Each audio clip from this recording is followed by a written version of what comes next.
کوئی بھی نیکی انسان کے گناہ کو مٹانے کا ذریعہ ہو سکتی ہے۔ کبیرہ گناہ کو صاف کرنے کے لیے ضروری ہے کہ توبہ کی جائے گی۔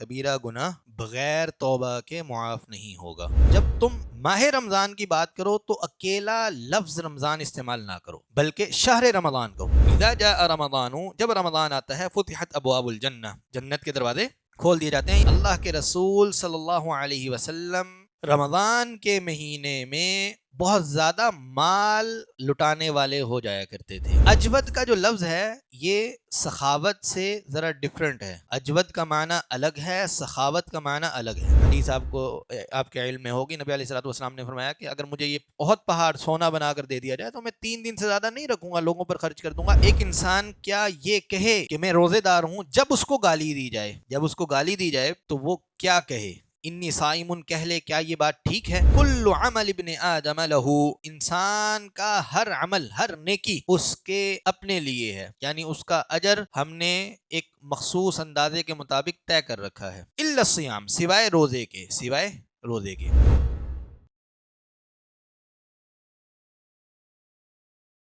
الحمد للہ رب العالمین والعاقبۃ للمتقین ولا عدوان الا علی الظالمین وصلی اللہ علی نبینا محمد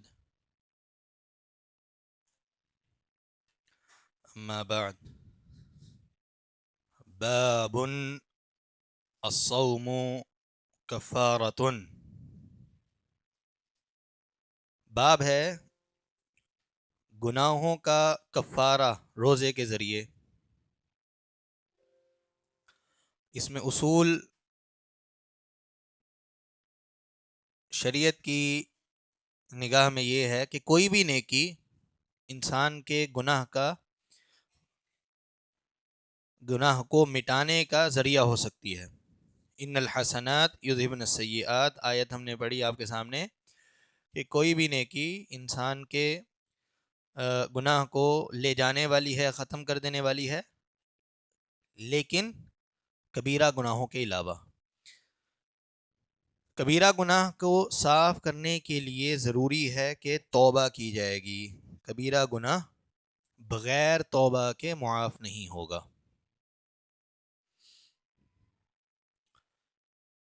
اور نمبر 2، حقوق میں اگر کہیں گناہ ہے، حقوق تلفی کسی انسان نے کی ہے، اپنے کسی رشتہ دار کی، دوست کی، معلم کی، یا اللہ کی کسی بھی مخلوق کے ساتھ زیادتی کی ہے، اس کے حق کو مارا ہے، تو پھر اس صورت میں بھی نیکی اس کے اس گناہ کا بدلہ نہیں ہے۔ اس میں پھر 2 چیزیں مزید ایڈ ہوتی ہیں۔ آپ نیکیاں مستقل کر رہے ہوں اور ساتھ ساتھ جو حق مارا ہے اس حق کو لوٹایا جائے۔ اگر فرض کریں کسی کے پیسے کھا لیے ہیں، ظلم کیا ہے پیسوں کے ذریعے، تو اس کے پیسے واپس لوٹانے ہوں گے۔ کسی کی زمین پر قبضہ کیا ہے تو وہ اس سے واپس لوٹانی ہوگی۔ جہاں حق واپس ہو سکتا ہوگا، اصول یہ ہے کہ حق کو واپس کرنا ہوگا، پھر نیکیاں انسان کے گناہوں کے کفارے کا ذریعہ، اس گناہ کے کفارے کا ذریعہ بھی ہو سکتی ہیں۔ اور مزید یہ کہ معافی کا مطالبہ ہوگا۔ بعض اوقات حق واپسی نہیں ہو پاتا، صرف معافی سے بھی کام چل جاتا ہے۔ مثلا آپ نے کسی کو تھپڑ مار دیا، اس سے ظلم کیا، اس سے یا تو اس کا یہ کہا جائے کہ وہ واپس آپ کو تھپڑ مار دے، بدلہ لے لے، ہاں، یا پھر یہ ہے کہ کم از کم معافی کا مطالبہ کر لیا جائے۔ تو جہاں پر حق واپسی کا کی صورت نہیں ہے، حق کے واپسی کی صورت نہیں ہے، تو وہاں پر معافی لازمی ہے، وگرنہ حق واپس کرنا ضروری ہے۔ حق واپس کریں گے تو یہ گناہ بھی، نیکیوں کے ذریعے اس طرح کے گناہ بھی ختم ہو سکتے ہیں۔ عمومی طور پر امام بخاری رحمہ اللہ نے بھی اور کئی دیگر محدثین نے اس طرح کے ابواب اس حدیث کے تناظر میں بھی اور بھی دیگر احادیث کے تناظر میں قائم کیے۔ جیسے ایک مشہور روایت ہے، نبی علیہ الصلوۃ والسلام نے ارشاد فرمایا الصلوات الخمس والعمرۃ الی العمرۃ کفارۃ لما بینہن، ہاں، 5 نمازیں اور عمرہ، ایک عمرہ دوسرے عمرے سے، اور ایک حج دوسرے حج کے درمیان، ایک رمضان دوسرے رمضان کے درمیان کے گناہوں کا کفارہ ہے۔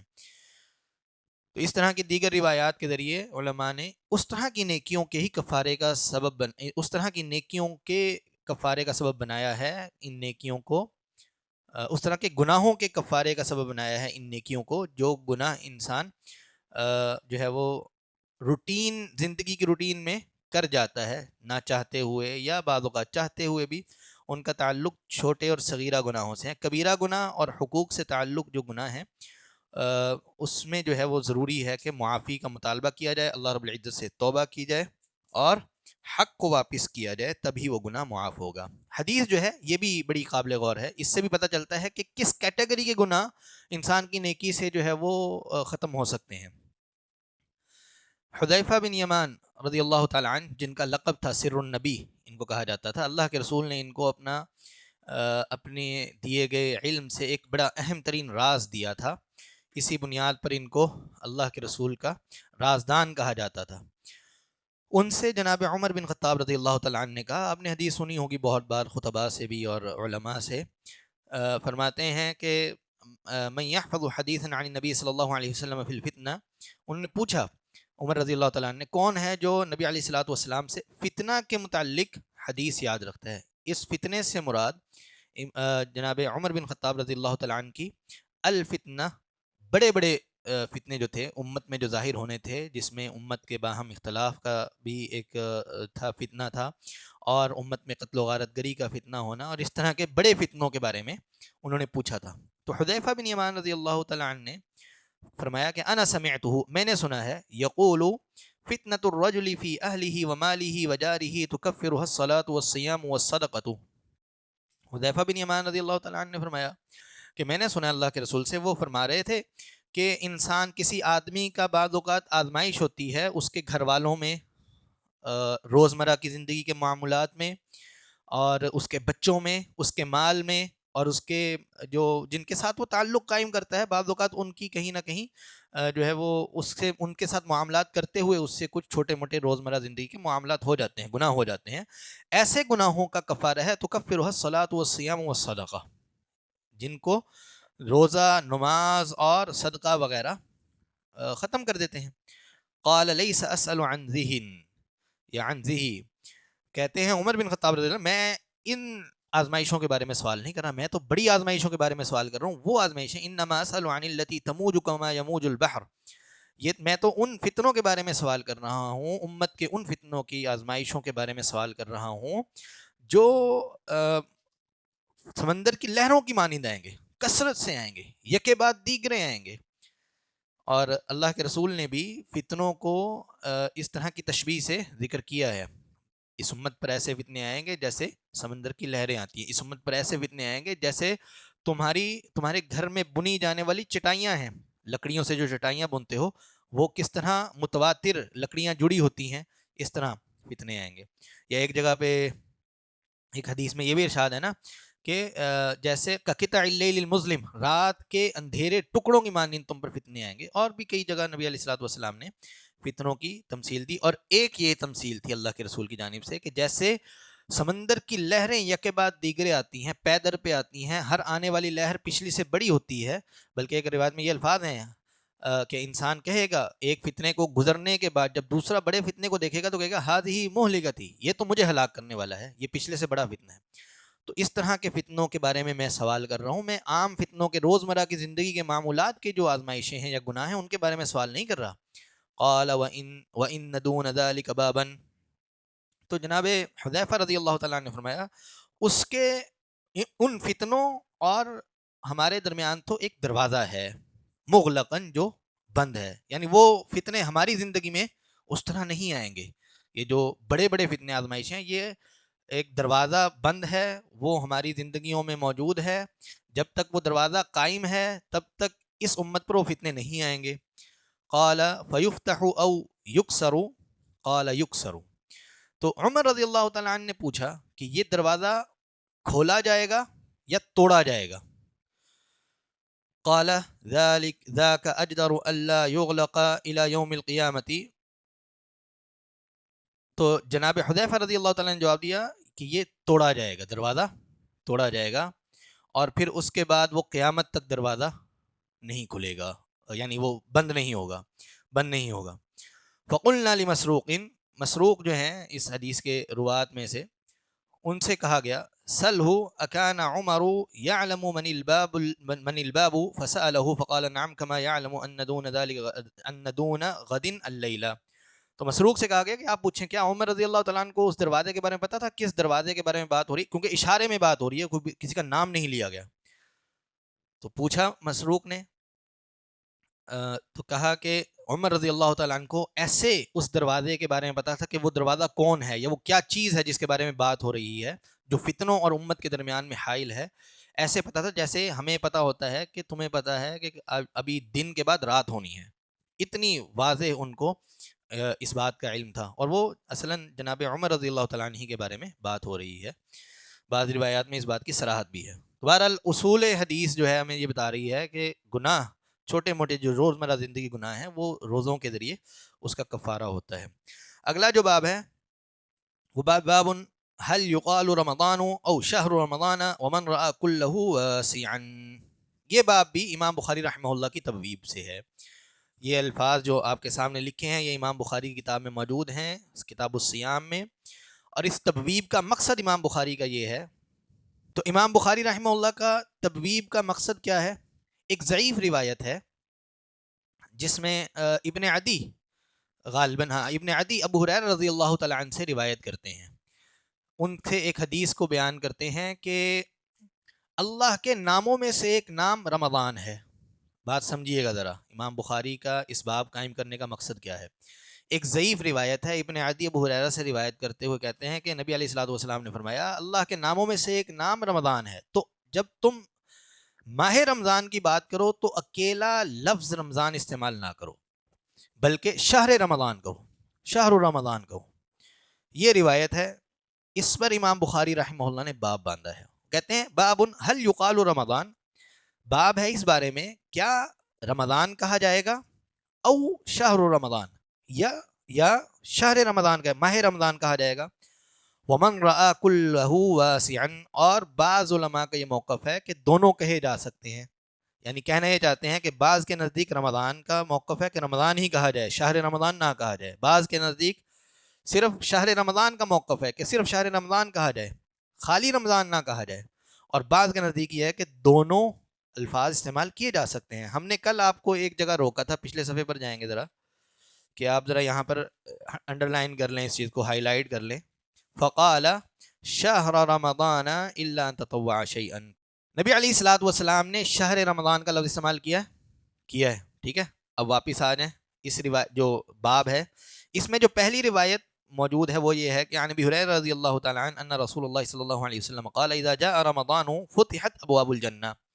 اس روایت میں صرف رمضان کا لفظ موجود ہے. تو اللہ کے رسول سے دونوں الفاظ وارد ہیں، شہر رمضان کا لفظ بھی وارد ہے اور خالی رمضان کا لفظ بھی وارد ہوا ہے.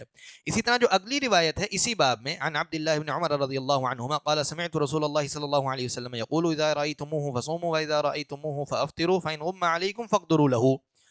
اس روایت میں بھی اس سے جو پہلے الفاظ ہیں اس میں رمضان کا لفظ موجود ہے، شہر رمضان کا لفظ موجود ہے. تو اللہ کے رسول نے دونوں طرح کے الفاظ استعمال کیے ہیں. اور جس روایت کی بنیاد پر لوگ کہتے ہیں کہ خالی رمضان کا لفظ استعمال نہ کریں، وہ روایت امام بخاری رحمہ اللہ بتانا ہی چاہتے ہیں کہ وہ روایت ضعیف ہے.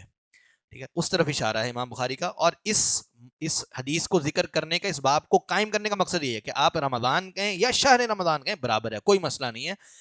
یہ جو اس مسئلے میں جو معاملہ ہے وہ واضح ہے اور متسع ہے، یعنی وسعت ہے، آپ رمضان کہہ لیں یا شہر رمضان کہہ لیں. یہ روایت جو ہے، یہ دونوں روایتیں یہ صحیح مسلم میں بھی ہیں اور بخاری میں بھی ہیں اور ترمذی میں، سنن نسائی وغیرہ میں موجود ہیں. البتہ جواز کا موقف ہے جمہور کا، جواز کا موقف ہے، وہ کہتے ہیں آپ چاہیں تو رمضان کہہ لیں چاہیں تو شہر رمضان کہہ لیں. تو یہ حدیث جو ہے یہ باب قائم کرنے کا مقصد یہ تھا. میں ترجمہ کر دیتا ہوں احادیث کا، باقی مسئلہ انشاءاللہ واضح ہے. عن ابی ہریرہ رضی اللہ تعالی عنہ، ابو ہریرہ رضی اللہ تعالی عنہ فرماتے ہیں ان رسول اللہ صلی اللہ علیہ وسلم قال، اللہ کے رسول صلی اللہ علیہ وسلم نے فرمایا اذا جاء رمضان، جب رمضان آتا ہے فتحت ابواب الجنہ، جنت کے دروازے کھول دیے جاتے ہیں. یہ تفصیلی حدیث آگے کچھ نہ کچھ اور مزید آ جائے گی. دوسری روایت ہے عبداللہ بن عمر رضی اللہ تعالیٰ عنہ کی، یہ روایت بھی آگے آنے والی ہے اصل مسئلہ لے کر اپنا. وہ کہتے ہیں سمعت رسول اللہ صلی اللہ علیہ وسلم یقول، اللہ کے رسول صلی اللہ علیہ وسلم کو میں نے یہ فرماتے ہوئے سنا، وہ کہہ رہے تھے اذا رأیتموه فصوموا، جب تم رمضان کا چاند دیکھو، فصوموا تو روزہ رکھو، واذا رأیتموه فافطروا، اور جب تم شوال کا چاند دیکھو تو روزہ رکھنا چھوڑ دو. فَإِنْ غُمَّ عَلَيْكُمْ اگر تم پر بادل چھا جائے, آسمان پر مطلب ابر آلود ہو, بادل چھا جائے, فَإِنْ غُمَّ عَلَيْكُمْ پوشیدہ ہو جائے معاملہ, فَقْدُرُوا لَهُ تو رمضان کے روزوں کی گنتی کو پورا کر لو, رمضان کے روزوں کی گنتی کو پورا کر لو. آگے مزید اس مسئلے میں انشاءاللہ ہم گفتگو کر لیں گے. اگلا جو باب ہے, جی جزاک اللہ خیر, بس یہاں پر باب اجود ما کان النبی صلی اللہ علیہ وسلم یکون فی رمضان, اللہ کے رسول صلی اللہ علیہ وسلم رمضان کے مہینے میں بہت زیادہ سخی ہو جایا کرتے تھے, بلکہ یوں نہیں کہنا چاہیے, اس کو سخی نہ کہیں, بہت زیادہ مال لٹانے والے ہو جایا کرتے تھے. اجود کا جو لفظ ہے یہ سخاوت سے ذرا ڈیفرنٹ ہے. اجود کا معنی الگ ہے, سخاوت کا معنی الگ ہے. اجود کے مختلف معنی کیے گئے ہیں. ایک معنی یہ ہے کہ انسان عطا کرے, لوگوں کو دے, ہر اس انسان کو وہ چیز عطا کرے جو اس کی ضرورت ہے. مثلا میری ضرورت پوری ہوتی ہے کتابوں سے, تو مجھے کوئی کتابیں عطا کرے, اور آپ کی ضرورت پوری ہوتی ہے کھانے سے, آپ کو کھانا دے. آپ کی ضرورت ہوتی ہے کپڑوں سے, آپ کو کپڑا دے. اگر کوئی شخص اس صفت پر, اس انداز میں انفاق کا کام کر رہا ہو تو یہ ہے اجود. اس صفت کو کہتے ہیں اجود ہونا. اور اس کے مقابلے میں سخاوت جو ہے وہ ایک عمومی ہے کہ بھئی لوگوں پر مال خرچ کرنا, بس لوگوں کو دیکھنا کہ بھئی یہ ضرورت مند ہے, اور اس کی ضرورت کا لحاظ کیے بغیر, کتنی ضرورت ہے یہ بھی چھوڑے بغیر, اور کیا ضرورت ہے یہ بھی, بس کو مال پیسہ دے دینا, یہ سخاوت ہے. تو مال خرچ کرنے میں اس طرح کا انداز کہ لوگوں کی ضروریات کو مد نظر رکھتے ہوئے, اور ان کی یعنی کوانٹٹی کے اعتبار سے بھی اور ضرورت کے اعتبار سے بھی. ایک معنی اجود کا یہ کیا گیا کہ ایک انسان مال خرچ کرے اپنی ضرورت زندگی اور اپنی اہل و عیال کی ضرورت زندگی کو خرچ کرنے کے بعد جو وافر مال ہو, زائد مال ہو, اضافی مال ہو, اس سے سخاوت کرے, اس سے مال خرچ کرے, تو اس کو بولتے ہیں سخی. البتہ ایک شخص اپنی ضروریات زندگی, اپنے اہل و عیال کی ضروریات زندگی کو پیچھے کر دے اور لوگوں پر اپنی ضروریات باقی ہونے کے باوجود مال خرچ کرے, تو ایسے انسان کو کہتے ہیں اجود, یا یعنی جود کی صفت رکھنے والا, ہاں, بہت زیادہ مال خرچ کرنے والا. نبی علیہ الصلوۃ والسلام کے لیے یہ ہر قسم کا معنی, دونوں تینوں معنی جو ہیں مختلف احادیث سے ثابت ہو سکتے ہیں. اللہ کے رسول کی حدیث آپ کے علم میں ہوگی. نبی علیہ الصلوۃ والسلام نے فرمایا کہ اگر مجھے یہ بہت پہاڑ سونا بنا کر دے دیا جائے تو میں 3 دن سے زیادہ نہیں رکھوں گا, لوگوں پر خرچ کر دوں گا, الا یہ کہ 2-4 دینار اپنے پاس رکھ لیے, وہ بھی کسی ضرورت مند کے لیے, اگر وہ میرے پاس 1-8 دن بعد آ جائے تو میں اس کو قرض کے طور پر دے دوں یا ویسے اس کو عطا کر دوں. تو اللہ کے رسول ایسے مال خرچ کیا کرتے تھے. اور رمضان میں اللہ کے رسول جو ہیں وہ اپنے اس صفت کو مزید بڑھا دیا کرتے تھے, سخاوت کی صفت کو مزید بڑھا دیا کرتے اور اجود کے مقام پر پہنچ جاتے. اس میں جو روایت ہے وہ بھی مشہور روایت ہے, آپ لوگوں نے بارہا سنی ہوگی. جبریل علیہ الصلوۃ والسلام نبی علیہ الصلوۃ والسلام کے پاس آیا کرتے تھے, رمضان میں خاص طور پر آیا کرتے تھے, قرآن کے دور کے لیے آیا کرتے تھے.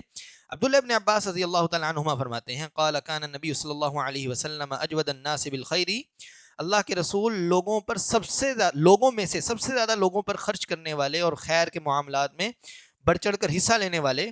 وکان اجود ما یکون فی رمضان, اور پھر رمضان میں اللہ کے رسول کی یہ صفت مزید بڑھ جایا کرتی, اور رمضان میں اپنی اس صفت کو مزید بڑھا دیا کرتے. حین یلقاہ جبریل, اور خاص طور پر ان دنوں میں جب جبریل آیا کرتے تھے. جبریل وکان جبریل علیہ السلام یلقاہ کل لیلۃ, اور جبریل رمضان کی ہر رات کو اللہ کے رسول کے پاس آیا کرتے. فی رمضان حتی ینسلخ یعرض علیہ, اور یہاں تک کہ رمضان ختم ہو جاتا ہے, یعنی پہلی رمضان سے لے کر آخری رمضان تک رمضان جاری رہتا, اور ہر رات جبریل اللہ کے رسول کے پاس آیا کرتے, یعرض علیہ, اور قرآن کا دور کیا کرتے. یعرض علیہ النبی صلی اللہ علیہ وسلم القرآن, اللہ کے رسول ان پر اپنا قرآن پیش کیا کرتے. فَإِذَا لَقِيَهُ جِبْرِيلُ كَانَ أَجْوَدَ بِالْخَيْرِ مِنَ الرِّيحِ الْمُرْسَلَةِ, اور جب جبریل آیا کرتے تو اللہ کے رسول تیز ہوا سے زیادہ خیر کے کاموں میں حصہ لینے والے ہو جایا کرتے. تیز ہوا, الريح المرسلہ کہتے ہیں وہ ہوا جو بارش سے پہلے چلتی ہے, اور بارش کا پیش خیمہ ہوتی ہے، بارش کا اعلان ہوتی ہے کہ اب بارش ہونے والی ہے. اور بارش کا انداز کیا ہوتا ہے، اس سے بھی اجود کا معنی آپ کو سمجھ آئے گا، ذرا غور کیجیے گا. بارش کیا ہوتی ہے، اگر اس جگہ بارش برسے گی، فرض کریں 1 کلومیٹر کے ریڈیس میں بارش برس رہی ہے، تو پھر بارش اس پورے علاقے میں ایک جیسی برسے گی. ہاں، اس پورے علاقے کو ایک طرح فائدہ دے گی. ٹھیک ہے، تو اسی طرح نبی علیہ الصلوۃ والسلام اپنی تمام امت کے لوگوں کو فائدہ پہنچایا کرتے تھے، مالی طور پر بھی فائدہ پہنچایا کرتے تھے. اس اعتبار سے یہاں پر جو تمثیل دی گئی وہ بارش کی دی گئی. نبی علیہ الصلوۃ والسلام کا یہ انداز تھا. اب اس جگہ پر اس حدیث کو ذکر کرنے کا جو مقصد ہے امام بخاری رحمہ اللہ کا، وہ یہ کہ رمضان اور قرآن کا ایک تعلق ہے. یہاں پر مراد سخاوت کو ذکر کرنا نہیں ہے، اصلاً جو مقصد ہے وہ یہ، امام بخاری کی یہاں پر جو تبویب ہے، یہ بھی تبویب امام بخاری کی، جو مقصد ہے وہ یہ کہ اللہ کے رسول رمضان میں قرآن کا ایک دور کیا کرتے تھے. اور فاطمہ رضی اللہ تعالی عنہا، نبی علیہ الصلوۃ والسلام نے ایک بار ان کو اپنی رازداری کے ساتھ ایک بات بتائی، جو اللہ کے رسول کے آخری ایام تھے اس میں، کہ میرے پاس ہر سال جبریل آتے تھے اور ایک بار قرآن کا دور کرتے تھے. اس بار اس رمضان میرے پاس جبریل آئے اور مجھ سے ڈبل دور کیا ہے، تو مجھے یہ گمان ہے، نبی علیہ الصلوۃ والسلام کہتی، مجھے یہ گمان ہے کہ میری وفات کا سال ہے، اور یہ میں تمہیں رازداری کے طور پر دے رہا ہوں. یہ روایت موجود ہے. تو اس سے یہ پتہ چلتا ہے کہ نبی علیہ الصلوۃ والسلام کا یہ جو انداز تھا، یعنی قرآن کے ساتھ جو تعلق تھا، یہ ہر سال جاری رہا اور موت تک یہ جاری رہا. تو رمضان اور قرآن کا ایک باقاعدہ تعلق ہے. اور سے بھی پتہ چلتا ہے کہ رمضان کے نزول کا مہینہ بھی، قرآن کے نزول کا مہینہ بھی رمضان ہے. شہر رمضان الذی انزل فیہ القرآن. تو قرآن اور رمضان ایک ساتھ ساتھ چلنے چاہیے. ابتدا ہو رہی ہے تو ابتدا ہی سے آپ رمضان کے ساتھ قرآن کو لے کر چلیں. جی، اگلا جو باب ہے، باب هل یقول انی صائم اذا شتم. ایک انسان کیا یہ کہے کہ میں روزے دار ہوں جب اس کو گالی دی جائے، جب اس کو گالی دی جائے تو وہ کیا کہے؟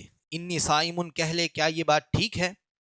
حدیث امام بخاری رحمہ اللہ نے جناب ابو ہریرہ رضی اللہ تعالیٰ عنہ کی مشہور حدیث ذکر کی، جو بخاری میں اور کئی مقامات پر موجود ہے، صحیح مسلم میں موجود ہے، جامع ترمذی میں موجود ہے، نسائی میں، ابو داؤد میں موجود ہے، ابن ماجہ میں بھی موجود ہے. ترمذی میں نہیں ہے، ابن ماجہ میں موجود ہے. تو یہ روایت مشہور روایت جو آپ لوگ سنتے رہتے ہیں. فرمایا نبی علیہ الصلوۃ والسلام نے، قال اللہ فرماتا ہے، حدیث قدسی ہے یہ، ٹھیک ہے، حدیث قدسی، کل عمل ابن آدم لہو، انسان کا ہر عمل، ہر نیکی اس کے اپنے لیے ہے، یعنی اس کا اجر ہم نے ایک مخصوص اندازے کے مطابق طے کر رکھا ہے. اور وہ طے شدہ بات بھی اسی حدیث کی دیگر طرق میں موجود ہے. ابو ہریرہ رضی اللہ تعالیٰ عنہ کی جو یہ روایت ہے جو آپ کے سامنے موجود ہے، یہاں پر پوری نہیں ہے. پوری روایت میں یہ الفاظ موجود ہیں کہ والحسنۃ بعشر امثالها، انسان کی ایک نیکی جو ہے وہ 10 گنا بڑھائی جاتی ہے، 10 گنا بڑھائی جاتی ہے کم از کم. اور پھر آگے الفاظ یہ موجود ہیں کہ جس شخص کی نیکی اللہ چاہتا ہے اس کے اجر کو 10 گنا سے 700 گنا تک بڑھا دیتا ہے اس کے اجر کے مطابق، بلکہ آگے جو جملہ ہے وہ اس سے زائد کا بھی ہے. اور اس کے نیت اور اس کے عمل کی سنت سے موافقت کے طور پر نیکی کو دیکھا جاتا ہے اور اس کے مطابق اس کے عمل کو بڑھا دیا جاتا ہے. یہاں جو مراد ہے کل عمل من آدم لہو، یعنی اس کے آدم کے ہر عمل کا جو اجر ہے وہ ہم نے معین کر کے اس کو بتایا ہوا ہے، اس کو پتہ ہے. الا الصیام، سوائے روزے کے، سوائے روزے کے. روزے کا معاملہ یہ نہیں ہے. روزے کا معاملہ کیا ہے؟ فإنہ لی، روزہ میرے لیے ہے. نیکیاں، ہر نیکی اللہ ہی کے لیے ہیں، لیکن اجر اللہ نے ہر نیکی کا تعین کر دیا. روزے کا اجر تعین نہیں کیا. وانا اجزی بھی، اور میں اپنے وسعت اور اپنی رحمت اور اپنی جو ہے وہ فضل کے اعتبار سے لوگوں کو اس کا بدلہ دوں گا. ابو امامہ الباہلی رضی اللہ تعالیٰ عنہ نبی علیہ الصلوۃ والسلام کے پاس آئے اور آ کر کہا کہ مجھے آپ ایک حکم دے دیں، کوئی ایک حکم دے دیں، میں اس کو اپنا لوں اور زندگی بھر اپنائے رکھوں، کبھی نہیں چھوڑوں، کوئی ایک ایسا حکم بتا دیں مجھے. تو نبی علیہ الصلوۃ والسلام نے فرمایا علیک بالصوم فإنہ لا مثل لہ، تمہیں چاہیے کہ اگر تمہیں ایک نیکی زندگی بھر کرنی ہو تو وہ روزہ ہو. اس پر قائم ہو جاؤ. فَإِنَّهُ لَا مِثْلَ لَهُ, کیونکہ روزے جیسی نیکی کی کوئی بدل نہیں. یہ فضیلت کے طور پر باب بہرحال ذکر ہو سکتا ہے، لیکن اصل جو مقصد ہے وہ آگے آ رہا ہے. وہ کیا ہے؟ وَالصِّيَامُ جُنَّةٌ, اور روزہ ڈھال ہے. ہم نے ایک حکمت کل ذکر کی تھی، آپ لوگوں کے ذہن میں ہوگی کہ شیطان انسان کے جسم میں دوڑتا ہے خون کی طرح، اور روزہ اس کی رگوں کے جس میں وہ دوڑتا ہے ان کو کمزور کرتا ہے تاکہ وہ بہت زیادہ تسلی سے انسان کے جسم میں سرایت نہ کر سکے. یہ اس کی بہت بڑی دلیل ہے. وَالصِّيَامُ جُنَّةٌ, اور روزہ ڈھال ہے. وَإِذَا كَانَ, اب کیسے ڈھال ہے اس کی عملی تطبیق شریعت ذکر کر رہی ہے. وَإِذَا كَانَ يَوْمُ صَوْمِ أَحَدِكُمْ, جب تم میں سے کسی ایک انسان کا روزے والا دن ہو, فلا یرفس, تو اس کو چاہیے کہ وہ فحش گوئی نہ کرے, برا جملہ نہ بولے. ولا یصخب, اور نہ ہی وہ شور مچائے, بہت زیادہ شور و غل مچا رہا ہو اور بہت تیز گفتگو کر رہا ہو. اس کے اندر عافیت ہونی چاہیے, نرمی ہونی چاہیے, آسانی ہونی چاہیے, زبان میں آسانی ہونی چاہیے, اس کے معاملات میں آسانی ہونی. فَإِنْ سَابَهُ أَحَدٌ أَوْ قَاتَلَهُ, اگر کوئی اس کو گالی دے یا اس سے قتال کرے, لڑے, فَلْيَقُلْ, تو اس کو چاہیے کہ وہ کہے, إِنِّي امْرُؤٌ صَائِمٌ, میں تو ایسا انسان ہوں جو روزے دار ہے. وَالَّذِي نَفْسُ مُحَمَّدٍ بِيَدِهِ لَخَلُوفُ فَمِ الصَّائِمِ أَطْيَبُ عِندَ اللَّهِ مِنْ رِيحِ الْمِسْكِ, قسم ہے اس ذات کی جس کے ہاتھ میں محمد کی جان ہے. لَخَلُوفُ فَمِ الصَّائِمِ, روزے دار کے منہ کی بو, اطیب عند اللہ, اللہ کے نزدیک زیادہ پاکیزہ ہے, زیادہ پسندیدہ ہے, پاکیزہ اور پسندیدہ ہے, من ریح المسک, ایک کستوری خوشبو اس سے بھی زیادہ. اور کستوری خوشبو کے بارے میں نبی علیہ الصلوۃ والسلام نے کیا فرمایا کہ تمہاری دنیا کی جتنی خوشبوئیں ہیں, تم جتنی خوشبوئیں اس دنیا میں بنا سکتے ہو یا نکالتے ہو پودوں سے, پھولوں سے اور پھلوں سے, جس بھی چیز سے نکالتے ہو, سب سے بہترین خوشبو کستوری ہے. اور اس سے بھی بہترین خوشبو اللہ کے نزدیک انسان کے, روزے دار انسان کے منہ کی بو ہے. اس کا بعض لوگ ترجمہ جو ہے نا وہ کچھ خوشبو سے کرنا چاہتے ہیں. یہ معنی ٹھیک نہیں ہے, یہ بو ہی ہے, اسی میں زیادہ مبالغہ ہے اور روزے دار کا اکرام ہے اور اس کے روزے کی اہمیت کا اظہار ہے. پھر آگے فرمایا للصائم فرحتان, روزے دار کے لیے دو خوشیاں اللہ رب العزت نے رکھی ہیں. یفرحہما, جس سے وہ بہت خوش ہوتا ہے. اذا افطر, پہلی خوشی جب فرحہ, اذا افطر فرحہ, جب وہ روزہ کھولتا ہے تو جو سارے دن کی ایک اس نے اللہ کی عبادت میں وقت گزارا ہے اور نعمتیں باوجود اس کے ارد گرد پائی جا رہی ہیں اس نے استعمال نہیں کی, ان کو, ان نعمتوں کو استعمال کرنے پر جو خوشی اس کو ہوتی ہے اور اس کے جسم میں جو تر و تازگی آتی ہے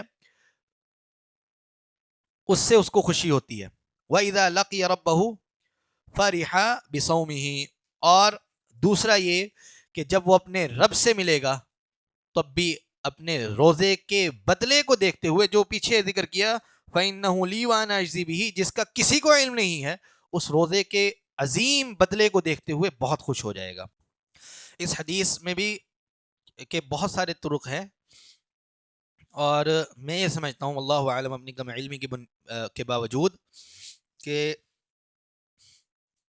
روزے کے حوالے سے, روزے کے فضائل کے حوالے سے اس حدیث کو اگر کوئی انسان مد نظر رکھ لے اور اس کے سارے طرق کو دیکھے اور اس میں جو فضائل شریعت نے ذکر کیے ہیں روزے دار کے لیے ان کو اگر سامنے رکھتے ہوئے روزے کا اہتمام کرے تو مشکل سے مشکل ترین روزہ بھی اس کے لیے بہت سہولت کے ساتھ گزر سکتا ہے, اور اس کا شوق جو ہے روزے کی طرف بڑا بڑھ سکتا ہے. اس کی روزے کی اہمیت, اس کی فضیلت کے حوالے سے جتنی حدیث ہیں ان میں یہ بہت اہم ترین حدیث ہے.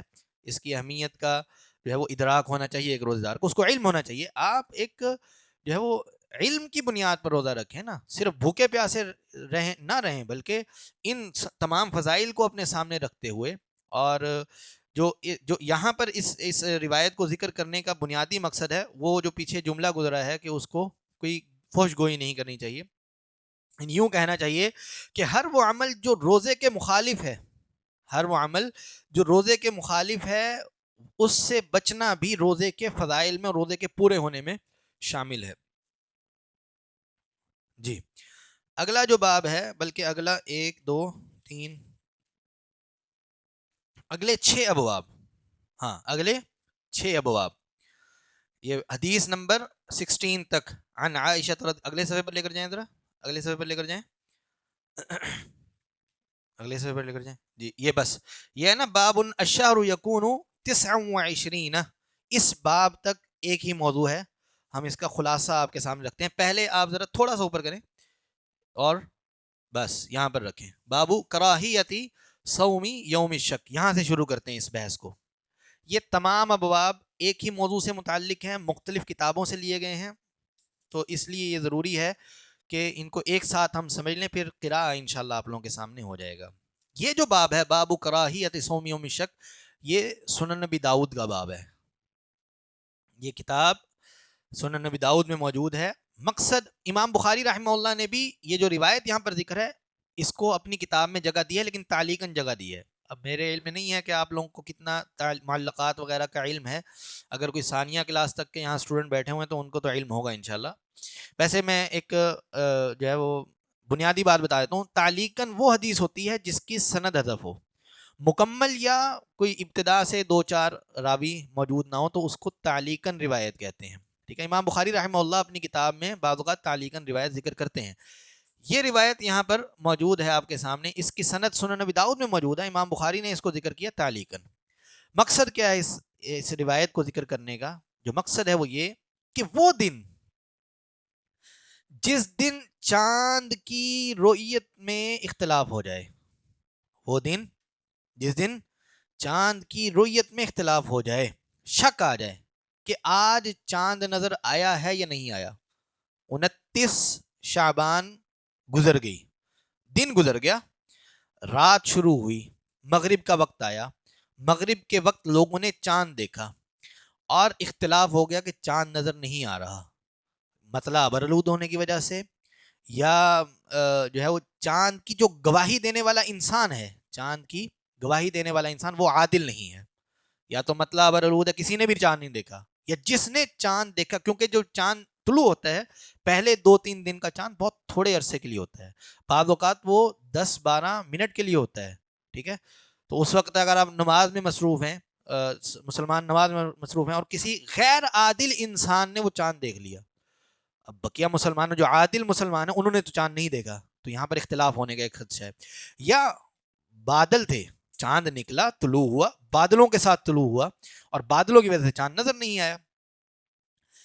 یا ہر کوئی کہہ رہا ہے کہ چاند دکھا ہے، چاند دکھا ہے، لیکن کوئی یعنی گواہی دینے والا نہیں ہے. آپ کہہ رہے ہیں کہ لوگ کہہ رہے ہیں چاند دکھا ہے، آپ کہہ رہے ہیں جی لوگ کہہ رہے ہیں چاند دکھا ہے، نہ آپ نے دیکھا، نہ آپ نے دیکھا، نہ میں نے دیکھا، لیکن بات مشہور ہوئی ہے، چرچا ہو گیا کہ چاند دکھ گیا. یہ ہے یوم شک کا دن، روزے کے بارے میں شک کا دن. اس حوالے سے کیا حکم ہے شریعت کا، یہ یہاں پر آپ کو ملے گا. فرمایا عن صلۃ قال كنا عند عمار في اليوم الذي يشك فيه، ہم عمار کے بعد صلہ کہتے ہیں راوی، وہ کہتے ہیں کہ ہم عمار کے پاس موجود تھے ایسے دن میں جس دن شک ہو جاتا ہے روزے کے بارے میں، یعنی 29 شعبان کو ہم موجود تھے. فأتى بشاة، تو ایک بکری آئی، فتنحى بعض القوم فقال عمار من صام هذا اليوم فقد عصى ابا القاسم.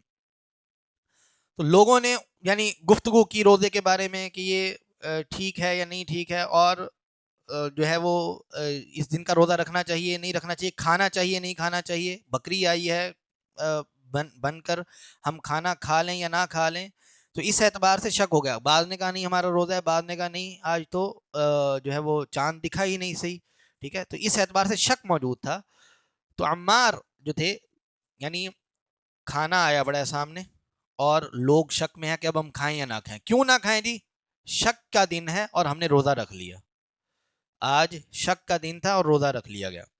تو عمار بن یاسر جو ہیں انہوں نے فرمایا من صام هذا اليوم، جس شخص نے شک کے دن کا روزہ رکھا اس نے فقد عصى ابا القاسم، اس نے محمد صلی اللہ علیہ وسلم، ابو القاسم کنیت اللہ کے رسول کی، ان کی نافرمانی کی. گویا اگر چاند کی گواہی عادل نہیں دے رہے اور مشہور ہو گیا ہے چاند نظر آئے لیکن کوئی عادل بندہ گواہی دینے والا نہیں ہے، یا بادل آ گئے ہیں، پتہ ہے کہ چاند نکلنا ہے لیکن کسی نے دیکھا نہیں ہے چاند، تو ایسے دن جو شک کا دن بن گیا کہ اب یہاں روزہ رکھا جائے یا نہ رکھا جائے، اس دن پر روزہ نہیں رکھنا.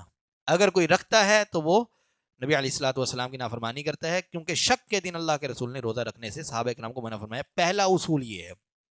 ہم 29 تاریخ میں داخل ہوئے اور ہمارے پاس کوئی حکومتی یا غیر حکومتی، ابتدائی طور پر بتا رہا ہوں، آگے اصول ہم ذکر کرتے ہیں آپ کو، حکومتی یا غیر حکومتی طور پر، سرکاری یا غیر سرکاری طور پر اعلان موجود نہیں ہے کہ چاند دکھا ہے اور اگلے دن کا میں روزہ رکھ لوں تو یہ شک کے دن کا روزہ ہوگا.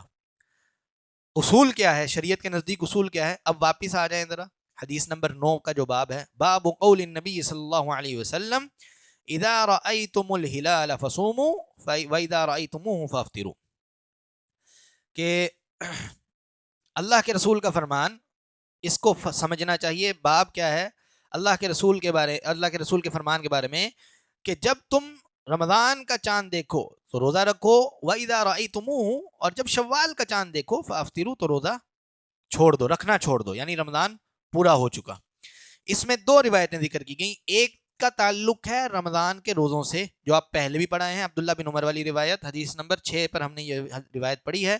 نبی علیہ الصلوۃ والسلام جو رمضان کا ذکر کیا، پھر فرمایا لا تصوموا حتى تروا الہلال، روزہ اس وقت تک نہ رکھو جب تک چاند نہ دیکھ لو، ولا تفطروا حتى تروه، اور اس وقت تک روزہ رکھنا چھوڑو نہیں، یعنی شوال کا اعلان اس وقت تک نہ سمجھو جب تک تم چاند نہ دیکھ لو. فَإِنْ غُمَّ عَلَيْكُمْ، اگر تم پر روزہ ابتدا کرنے میں، رمضان کی ابتدا کرنے میں یا شوال کی ابتدا کرنے میں کوئی پوشیدگی آ جائے، ہاں، غمہ کا مطلب ہوتا ہے بادلوں کا ویسے آ جانا، یا کسی چیز کا چھا جانا، بادل چھا جائیں یا تم پر پوشیدگی چھا جائے اور واضح معاملہ نہیں ہو رہا کہ چاند ہوا ہے یا نہیں ہوا، فَقْدُرُوا لَهُ، تو گنتی کو پورا کر لو، گنتی کو پورا کر لو. یعنی اب جہاں شک آیا وہاں پر تم نے روزہ نہیں رکھنا بلکہ گنتی پوری کرنی ہے. کس چیز کی گنتی پوری کرنی ہے؟ ایک روایت میں موجود ہے فَأَكْمِلُوا الْعِدَّةَ 30، تو پچھلے مہینے کے 30 دنوں کی گنتی کو پورا کر لو. اگر رمضان ہے پیچھے تو 30 دنوں کی گنتی کو پورا کر لو، اگر شعبان ہے تو 30 دنوں کی گنتی کو پورا کر لو. ٹھیک ہے. اور شک اور مشتبہ معاملے میں روزے کا اہتمام نہ کرو جب تک کوئی سرکاری اعلان یا غیر سرکاری رؤیت کا اعلان تمہارے پاس موجود نہ ہو. جب تک سرکاری یا غیر سرکاری رؤیت کا اعلان تمہارے پاس موجود نہ ہو. اصول یہی ہے شریعت کے نزدیک روزہ رکھنے کا اصول، رمضان کی ابتدا کا اور رمضان کے اختتام کے اعلان کا اصول کیا ہے کہ آپ نے چاند کی رؤیت کا اعتبار کرنا ہے. رؤیت دیکھنا نیکڈ آئی سے یا کسی آلے کے ذریعے، یہ جو دوربین وغیرہ ہوتی ہیں اس کے ذریعے چاند کا دکھ جانا، چاند کا دکھ جانا. تو اگر وہ چاند دکھ گیا ہے اور عادل شخص نے دیکھا ہے، ایک عادل شخص نے دیکھا ہے، ایک عادل شخص نے دیکھا ہے. بعض لوگوں کے نزدیک ہے کہ کم از کم 2 کی گواہی ہونی چاہیے. شریعت نے 2 کا اعتبار نہیں کیا بلکہ ایک شخص کی رؤیت رمضان کے لیے کافی ہے اور اس کی رؤیت پر مسلمان روزہ رکھ سکتے ہیں. اب یہاں پر سوالات آتے ہیں کہ حکومت وقت کا کیا کردار ہوتا ہے، جو ان کے نمائندگان، مقرر کردہ نمائندگان ہیں، ان کا کیا کردار ہوتا ہے. کیا تمام مسلمان ایک ہی وقت میں روزہ شروع کریں یا نہ کریں، یا ہر علاقے کو اپنے اعتبار سے فیصلہ کرنا چاہیے؟ ٹھیک ہے، جیسے ہم کراچی والے ہیں، ہم اپنے اعتبار سے فیصلہ کریں، حیدرآباد والے اپنے اعتبار سے فیصلہ کریں، آگے چلتے جائیں اور اوپر جو ہے پہاڑوں تک، پشاور تک اور بلتستان والے اپنے اعتبار سے فیصلہ کریں، پھر دوسرے علاقے ہیں، انڈیا ہے ساتھ ہمارے، افغانستان، ایران اور پیچھے سعودی عرب وغیرہ، یہ سارے اپنے اپنے اعتبار سے فیصلہ کریں. اصول کیا ہے شریعت کے نزدیک؟ تو اصول یہ ہے کہ جہاں تک حکومت کی حاکمیت قائم ہے، جہاں تک کسی ریاست کی حاکمیت قائم ہے، حکومت قائم ہے، اس کے نمائندگان کا اعتبار ہوگا. اگر اس ریاست کی باؤنڈریز جو ہیں وہ اتنی پھیلی ہوئی نہیں ہے اور ان کے ہاں ایک کمیٹی ہے تو اس ایک کمیٹی کا اعتبار ہوگا، اس ایک کمیٹی کے چاند دیکھنے اور نہ دیکھنے کے اعلان کا اعتبار ہوگا. اگر حکومت میں کے جو حدود ہیں ان میں وسعت ہے اور حکومت نے ایک نہیں 3-4 کمیٹیاں الگ الگ علاقے کے لیے پابند کر رکھی ہیں، تو پھر ان 3-4 کمیٹیوں کے اعلان کے اعتبار سے فیصلہ ہوگا. اصلاً کیا ہے اصول شریعت کا جو محدثین اور فقہا ذکر کرتے ہیں وہ کہتے ہیں تبع للحاکم، یہ فیصلہ ہمیشہ حاکم کے تابع ہوگا، حاکم فیصلہ کرے گا. اس نے فیصلہ کیا کہ چاند دکھ گیا، اس کی کمیٹی نے یعنی اس کے نمائندگان نے فیصلہ کیا چاند دکھ گیا تو چاند دکھ گیا ہے، اب کوئی شخص اس پر شک کا اظہار نہ کرے. انہوں نے یہ فیصلہ کر دیا کہ چاند نہیں دکھا تو چاند نہیں دکھا، یہی فیصلہ معتبر ہے، اسی کا اعتبار ہوگا اور اسی کو لے کر چلا جائے گا. اب اس میں مزید چیزیں نکلتی ہیں. بعض میں نے چاند نہیں دیکھا تو میں تو اپنی جو حکومتی کمیٹی ہے اس کے فیصلے کے تابع رہ کر اس کو مانتا ہوں. کسی انسان نے چاند دیکھ لیا، ٹھیک ہے، تو وہ کیا کرے گا؟ کیا وہ بھی حکومتی فیصلے کے اعتبار میں رہے گا؟ بالکل حکومتی فیصلے کے تابع رہے گا اور اسی کا فیصلہ تصور کیا جائے گا، الا یہ کہ جو باؤنڈریز ہیں، حدود ہیں اس حکومت کی وہ متسع ہوں. مثلا علاقہ ہے آپ کا اندلس، جو آج کا اٹلی کہہ لیں ٹھیک ہے، اٹلی ہو ایک جانب، حکومت وہاں سے شروع ہو رہی ہے اور آ رہی ہے ایران، خراسان وغیرہ کے علاقے، یا جو آپ کا افغانستان سے اوپر تک یہ جو آپ کی ایک حکومت رہی ترکیہ کی، ہاں رہی نا، خلافت عثمانیہ جسے کہتے ہیں، وہ وہاں سے شروع ہوتی تھی یہاں تک آتی، اور بھی کئی علاقوں میں پھیلی ہوئی تھی.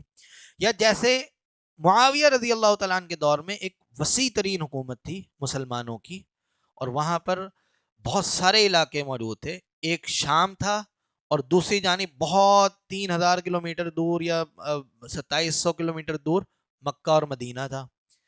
تو اس صورت میں کیا کیا جائے گا؟ اس صورت میں جو اس حکومت کے علاقے کی جو ٹوپوگرافی ہے اس کو سمجھتے ہوئے دیکھا جائے گا کہ یہاں پر ایک چاند کا اعتبار ہوگا یا 2 چاند کا اعتبار ہوگا یا 3 چاند کا اعتبار ہوگا. زیادہ سے زیادہ دنیا میں مطالعے 3 ہی ہو سکتے ہیں، اس سے زیادہ تجرباتی طور پر ابھی تک ظاہر نہیں ہوئے ہیں. پہلا مطلع ہوتا ہے آپ نیچے سے آئیں گے، افریقن کنٹری سے، مغرب سے شروع ہوتے ہیں، افریقن کنٹریز سے لے کر مصر تک اور کسی حد تک ترکی کا کچھ علاقہ وہ ایک مطلع میں آتا ہے. تجرباتی طور پر جب سے لوگ چاند دیکھ رہے ہیں، لوگوں نے اس تجربے کو دیکھا ہے کہ ایک چاند وہاں آتا ہے، ظاہر ہوتا ہے. پھر ایک چاند ظاہر ہوتا ہے یہ مڈل ایسٹ سے لے کر آپ کا ایران اور افغانستان اس علاقے کے اعتبار سے، اور پاکستان ملتا جلتا ہے اس میں، کبھی پاکستان میں کبھی وہ اس طرف آ جاتا ہے یا اس طرف آ جاتا ہے. اور تیسرا چاند آتا ہے جو ہم سے اوپر کے علاقے ہیں جن کو آپ سینٹرل ایشیا کہتے ہیں، رشیا وغیرہ، روس اور اس طرح کے جو علاقے ہیں، ان کو تیسرے چاند میں شمار، 3 مطلع میں. کبھی دنیا میں کسی سال دنیا میں 2 ہی مطلع ہوتے ہیں اور کسی سال دنیا میں 3 مطالعے ہوتے ہیں. یہ تجرباتی طور پر ثابت شدہ چیزیں ہیں، باتیں ہیں کہ کبھی ایسا ہوتا ہے کہ دنیا میں صرف 2 ہی بار چاند طلوع ہوا ہے اور پوری دنیا نے وہ چاند دیکھ لیا. آدھی دنیا نے ایک بار دیکھ لیا، آدھی دنیا نے ایک بار دیکھ لیا. اسی لیے ہماری بھی بعض اوقات رمضان کی ابتدا کبھی کبھی سعودی عرب کے ساتھ ہوتی ہے ہاں. یہ تجرباتی طور پر ہے، یہ کہانیاں نہیں ہے کہ جناب وہ مفتی صاحب کو نظر نہیں آیا چاند یا ان کو چاند انہوں نے دیکھا نہیں کسی کی، یہ تجرباتی طور پر چیزیں ہیں. اور دوسرا چاند نظر آتا ہے ہم سے اوپر کے علاقوں میں آخر تک، ٹھیک ہے. اور بعض اوقات چاند کی پیدائش کے اعتبار سے یہ 3 مطالعے بھی بن جاتے ہیں. تو اس کو رؤیت کے اعتبار سے ہی شریعت نے قید رکھا ہے. اس میں ایک مسئلہ اور بھی آتا ہے اور وہ مسئلہ ہے ایسے علاقے جہاں پر حکومتی کمیٹیاں ہی نہیں ہیں، جیسے کفار کے علاقے ہیں، یو ایس اے وغیرہ، یو کے وغیرہ، بہت سارے ممالک ہیں جہاں پر کوئی چاند دیکھنے کی باقاعدہ حکومتی کمیٹی تو نہیں ہے، وہاں پر مسلمان رہتے ہیں، وہ کیا کریں گے؟ ہاں تو وہ کیا سعودی عرب کے چاند کا اعتبار کر لیں یا وہ پاکستان کے چاند کا اعتبار کریں؟ جیسے یو ایس اے وغیرہ میں یہ مسئلہ اکثر آتا رہتا ہے ہمارے پاس بھی کہ بھئی بعض لوگ پاکستان کے چاند کے اعتبار سے روزہ رکھتے ہیں، بعض لوگ سعودیہ کے چاند کے اعتبار سے روزہ رکھتے ہیں. تو اس میں جو ہے نا علماء کے فتاوی تھوڑے سے وسیع ہیں. وہ کہتے ہیں کہ پہلی بات تو یہ ہے کہ اب ذرا نظام سائنسی اور فلکیاتی طور پر بڑا واضح ہو چکا ہے اور متسع ہے، لوگوں کی بڑی تحقیق ہو چکی ہے. اس میں ایک ایک لمحے کی، ایک ایک سیکنڈ کے چاند کی پیدائش اور اس کی موت کے بارے میں جو ہے وہ نظام فلکیات پر لوگوں نے تحقیق کر کے ثابت کر دی ہیں چیزیں، اور وہ ان کو پتہ ہوتی ہیں. کیا ہم پابند ہیں سائنسی نظام فلکیات کے؟ ہم پابند نہیں ہیں. رمضان کے لیے پابندی ہمارے لیے رؤیت ہے، دیکھنا چاند کا، اس علاقے کے لوگوں کا چاند دیکھنا. اگر چاند دیکھ لیا تو روزہ ہے. پھر نظام فلکیات نے کہا کہ نہیں وہ تو 1 سیکنڈ بعد ہونا تھا، 1 سیکنڈ پہلے ہونا تھا، آپ کا وہ آپ کے لیے وہ بات معتبر نہیں ہے، آپ نے رؤیت پر جانا ہے. اور نظام فلکیات نے کہا کہ چاند پیدا ہو چکا ہے لیکن مطلع ابر آلود ہونے کی وجہ سے آپ نے چاند دیکھا نہیں، تو رؤیت کا اعتبار نہیں ہے. پھر یہی اس روایت میں بڑی وسیع بات ہے. تم چاند دیکھ لو تو روزہ رکھ لو، چاند دیکھ لو تو روزوں کا اختتام کر دو. اگر کبھی اشکال ہو جائے، چاند نظر نہیں آ رہا، اختلاف ہو گیا، شک و شبہ ہو گیا، تو پھر کیا کرو؟ پھر گنتی کو پورا کر لو، اس گنتی کو پورا کر لو. یہ اصول ہے. البتہ شریعت نے یہ لازمی طور پر بتایا ہے کہ لوگوں نے چاند دیکھنا ہے. چاند کے مطالعے مختلف ہو سکتے ہیں. چاند کا مطلب ایسے کیا ہوتا ہے؟ آپ لوگوں کے ذہن میں کیا چیز ہے چاند کے مطلب کی؟ یعنی چاند کا ظاہر ہونا، آسمان پر ظاہر ہونا. ٹھیک ہے، دنیا میں چاند ایک دن میں 2 یا 3 اعتبار سے ہی پیدائش اپنی ظاہر کر سکتا ہے، اس سے زیادہ نہیں. اس سے کم تو 3 سے 2 تو ہو سکتا ہے، ٹھیک ہے، 4 نہیں ہو سکتا. دوسری چیز یہ کہ یہ ہر روز ہوتا ہے، یہ مطلب ہر روز ہوتا ہے. آج چاند اس زاویے پر موجود ہے، ٹھیک ہے، مغرب میں یا مشرق میں، جس بھی جگہ اس نے طلوع ہونا ہے اس زاویے میں وہ موجود ہے. چاند جو ہے وہ ویسے مشرق، سورج مشرق میں طلوع ہوتا ہے تو چاند جو ہے وہ مغرب کی جانب طلوع ہوگا. یہ ذہن میں رکھیں بات. چاند ہمیشہ جو اس کا آغاز ہے نا وہ مغرب کی جانب سے ہوتا ہے. اس کا مہینے کا پہلا چاند جو ہے مغرب کی جانب دیکھیں گے، ٹھیک ہے. تو جب پہلے دن چاند نے پیدا ہونا ہے اس مہینے میں، تو اس دن ایک خاص مدت کے لیے اس کی پیدائش ہے. ایسا نہیں کہ اس کے بعد چاند غائب ہو جاتا ہے یا کہیں چلا جاتا ہے یا اس کی روشنی ختم ہو جاتی ہے. چاند وہیں رہتا ہے. جو ہماری جو زمین ہے اس کا قطر ہمیں اس سے چھپا دیتا ہے، اس چاند سے چھپا دیتا ہے. چاند وہیں رہتا ہے، چاند وہیں موجود ہوتا ہے، وہ اپنی گردش پوری کر رہا ہوتا ہے، ہم اس سے چھپا لیے جاتے ہیں اور ہمیں نظر نہیں آتا پھر وہ. ٹھیک ہے، تو اگر نظام فلکیات یہ کہہ بھی دے کہ آج 6:45 پر چاند نے طلوع ہونا ہے اور اس کی پیدائش 12 15 18 20 منٹ ہے، لیکن اس 12 15 18 منٹ میں بادل موجود ہیں اور پورے پاکستان میں یا پورے انڈیا میں یا پورے سعودیہ میں یا پورے مشرق میں یا پورے مغرب میں کہیں بھی اس کی رؤیت ظاہر نہیں ہوئی بادلوں کی وجہ سے، تو پھر چاند نہیں پیدا ہوا. ہمارے لیے نہیں پیدا ہوا، رمضان کے لیے پیدا نہیں ہوا. وہ اس دن پیدا ضرور ہوا تھا لیکن شریعت کا فیصلہ یہ ہے کہ آپ رؤیت کے اعتبار سے دیکھیں گے. میں سمجھ رہا ہوں شاید کافی حد تک ہم اس پر بات واضح کر چکے ہیں. اگر کوئی مسئلہ ہے تو بھی پوچھ لیں. تو بہرحال اس میں امام ابن عبد البر رحمہ اللہ کا ایک فتویٰ بھی ہے. وہ کہتے ہیں کہ اگر اندلس کا چاند جو ہے نا وہ خراسان میں معتبر نہیں ہے. اندلس کا چاند خراسان والوں کے لیے، خراسان اندلس ہے اٹلی، اور خراسان آپ کا ایران وغیرہ کا علاقہ، ایران اور یہ سینٹرل ایشیا کا علاقہ. اٹلی میں چاند نظر آ سکتا ہے اور وہ چاند خراسان والوں کے لیے نہیں ہوگا، کیونکہ مطلع بتاتا ہے، تجربہ بتاتا ہے کہ خراسان والوں کا چاند الگ دن طلوع ہوگا، اس دن نہیں ہو سکتا. اسی طرح خراسان والوں کا چاند اٹلی والوں کے لیے نہیں ہو سکتا، اندلس والوں کے لیے نہیں ہو سکتا. جس طرح بڑی واضح طور پر ابن عباس رضی اللہ تعالیٰ نے ظاہر کیا. ان کے ایک غلام تھے قریب، آگے روایت موجود ہے، اگلی ہی حدیث جو ہے جو امام مسلم رحمہ اللہ کی تبویب ہے 11 نمبر حدیث پر، باب بیان ان لکل بلد رؤیتہم، کہ ہر علاقے والوں کے لیے، ہر شہر کے لیے، ہر ملک کے لیے اپنا چاند ہے. فإنہم اذا رأوا الہلال، اگر وہ چاند دیکھ لے ببلد لا يثبت حکمہ لما بعد عنہم، اگر ایک علاقے والوں نے چاند دیکھ لیا تو یہ دوسرے علاقے والوں کے لیے ثابت نہیں ہوگا، ان کو اپنا چاند دیکھنا ہوگا، اس علاقے کو اپنا چاند دیکھنا ہوگا. اور اس میں جو قصہ ذکر کیا وہ قریب جو کہ غلام تھے ابن عباس رضی اللہ تعالیٰ کے، ان کو کسی کام سے شام جانا پڑا، مکہ سے شام جانا پڑا. ٹھیک ہے، شام پہنچتے ہیں تو وہاں پر جمعرات کا دن گزار کر جمعے کی رات کو چاند دیکھ لیا اور معاویہ رضی اللہ تعالیٰ عنہ نے فیصلہ کر دیا کہ رمضان کا آغاز ہو گیا. وہ کچھ دن وہاں ٹھہرے، کام مکمل کیا، واپس ہے، رمضان کے دوران ہی واپس ہے. واپس آ کے عبداللہ ابن عباس رضی اللہ تعالیٰ سے ملاقات ہوئی. ان سے کہا کہ عبداللہ ابن عباس نے پوچھا آپ نے چاند کب دیکھا؟ تو معاویہ نے کہا کہ ہم نے جمعرات کا دن گزار کے جمعے کی رات کو چاند دیکھا. تو قریب نے دوبارہ واپس سوال کیا آپ نے کب چاند دیکھا؟ انہوں نے کہا ہم نے تو جمعے کا دن گزار کے ہفتے کے دن چاند دیکھا. ہفتے کی رات کو، سوری ہفتے کا دن نہیں، ہفتے کی رات کو چاند دیکھا، یعنی جمعے کا دن گزار کے ہفتے کی رات کو چاند دیکھا. عبداللہ ابن عباس سے کیا آپ کے لیے ضروری نہیں تھا کہ حاکم وقت کی اطاعت میں آپ چاند دیکھتے؟ لیکن نہیں، کیونکہ جو حدود ہیں بڑی وسیع ہیں، وہ ہم سے بہت دور ہیں.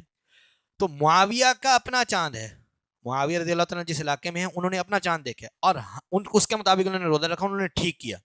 ہم نے اپنے چاند کے، اپنے علاقے کے چاند کے اعتبار سے روزہ چاند دیکھا اور روزہ رکھا، اور ہم نے اپنے رمضان کا آغاز کیا. اگر آگے چل کے ہمارا اور اس کا چاند متفق ہو گیا تو ہم ان کے ساتھ عید کریں گے. یہ پوری وسیع روایت ہے، یہاں پر ہم پڑھ نہیں سکیں گے، اتنا ٹائم نہیں ہے. اور اگر ان سے الگ ہوا تو ہم عید بھی الگ کریں گے پھر. تو یہ پورا مسئلہ جو ہے وہ ایسے ہے. تو چاند کا جو رمضان کی ابتدا کا جو مسئلہ ہے وہ اصلاً رؤیت کے اعتبار سے ہے. آج کے لیے کافی ہے انشاءاللہ. اللہ رب العزت توفیق دے.